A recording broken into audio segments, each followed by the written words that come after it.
தம்பிங்களா எல்லாம் எல்லாரோட சின்ன பசங்க தான் இருக்கு. ஒரு நிமிஷம் அமைதியா இருக்கு. ஒரு 2 நிமிஷம் பேசட்டுமா? எல்லாரோடையும் பேசுறது எனக்கு ரொம்ப ஆசை. கிட்டத்தட்ட ஒரு 4 வருஷமா யாரையும் பேசுறதே கிடையாது நான். தம்பிங்களா பின்னாடி இங்க பாருங்க ப்ளீஸ். ஒரு 2 நிமிஷம் தான், 2 நிமிஷம் பேசுறேன் அவ்வளோதான். அப்போ பேசுறாங்க தம்பிங்களா இல்லை அவ்வளோ ஒரு 2 நிமிஷம் இல்லை அமைதியாருங்க. இவ்வளோ நேரம் பயங்கரமாக விளையாட்டுனீங்க, ரொம்ப மகிழ்ச்சி. எல்லாமே வந்து நம்முடைய சொந்தம். எல்லாரும் பார்த்தா நமக்கு சொந்தக்காராக தான் இருப்பீங்க, நம்ம ரத்தமாக தான் இருப்பீங்க. ரொம்ப மகிழ்ச்சி.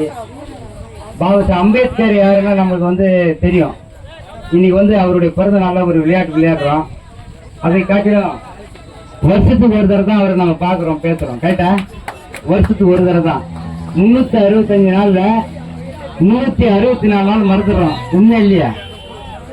இப்போ நான் பேசுறத கூட நிறைய பேர் கேட்கல. கேட்டா ஏன்னா நம்ம இன்னைக்கு படிச்சிருக்கிறோம், இந்த மாதிரி ஒரு ட்ரெஸ் போட்டிருக்கோம், டேய் நான் கெத்துறான்னு நினைக்கிறோம். இதுக்கெல்லாம் காரணம் ஒரே ஒரு தலைவர் அவர் தான். நான் கூட முன்னாடி தமிழ் இருந்து தரல, உங்க முன்னாடி பேசுறதுக்கு எனக்கு ஒரு வாய்ப்பு கிடைச்சுன்னு பேசுறேன். அம்பேத்கரை பத்தி பேச சொன்னா, யாராவது வந்து பேச சொன்னா எத்தனை மணி நேரம் பேசுங்க? ஒரு 2 நிமிஷம் பேச முடியுமா உங்களால? அவர் என்ன படிச்சுக்கிறாருன்னு யாருங்க தெரியுமா? அவர் எந்த ஊர்ல பிறந்தாருன்னு தெரியுமா? நான் இன்னைக்கு ஒரு வக்கீலா இருக்கிறேன்னா காரணம் அவர் மட்டும்தான். நீங்க எல்லாம் படிச்சுக்கிறீங்க காரணம் அவர் ஒரு மட்டும்தான். இவர் யாரும் கிடையாது. இங்க பாரு, நம்ம எல்லாம் தம்பிங்களா இருக்குப்பா, மரியாதை தான் இருக்கிறோம். அவர் இல்லைனாக்கா யார் வீட்டாவது நம்ம சாணி வாரி இருப்போம், மாடு மேய்ச்சிருப்போம், இப்படிதான் வாழ்ந்துருப்போம். அவர் இருக்கிறதுனால தான் இன்னைக்கு ஒரு விளையாட முடியுது, படிக்க முடியுது.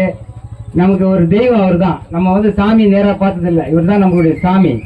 இதுக்கு முன்னாடி பாரு, ஒரே நிமிஷம் பேசி முடிச்சிடறீங்க பாருங்க. ஒரு 150 வருஷம் முன்னாடி நம்மளாம் எப்படி பார்த்துட்டு ஒரு விஷயம் சொல்றேன் கேட்டுங்க. 150 வருஷம் முன்னாடி நம்ம தாத்தா வேஷ்டி கட்டுறதுக்கு உரிமை இல்லை, நம்ம ஆயா ஜாக்கெட்டு போறதுக்கு கூட உரிமை இல்லை. நம்ம தாத்தா எல்லாம் ஸ்கூலுக்கெல்லாம் போகக்கூடாது, போன காதுல ஈத்த காய்ச்சி ஊற்றுவாங்க.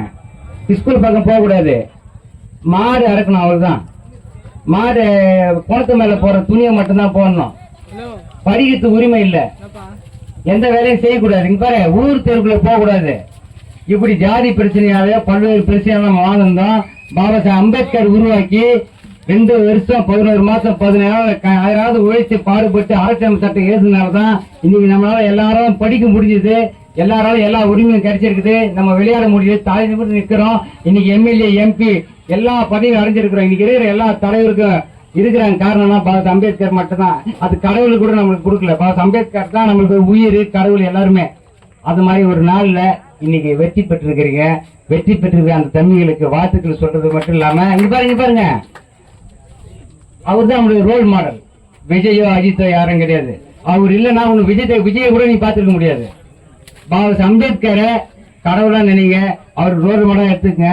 அவர் இல்ல நம்மளோட வாழ்க்கையே கிடையாது, அடிமையா இருந்திருப்போம். யாருன்னா ரெட்டியார் வீட்டுல, மோடியார் வீட்டுல, நாயுடு வீட்டுல சாணி வாரி இருந்திருப்போம். அதனால இதுக்கு எனக்கு பேசுறதுக்கு ஒரு வாய்ப்பு கிடைச்சது உங்களுக்கு முன்னாடி, அதை நான் சொல்றேன். எனக்கு வந்து உங்களோட பேசுற ஆசை. வெற்றி பெற்றவங்களோட வாழ்த்துக்கள். மீண்டும் அடுத்த வருஷம் இதை விட மிகப்பெரிய ஒரு மேட்ச் நடத்தி நீங்க எல்லாம் வந்து விளையாடி நல்லா சிறப்பா விளையாடணும் ஆசை. வாய்ப்புக்கு நன்றி. ஜெய்பீம்.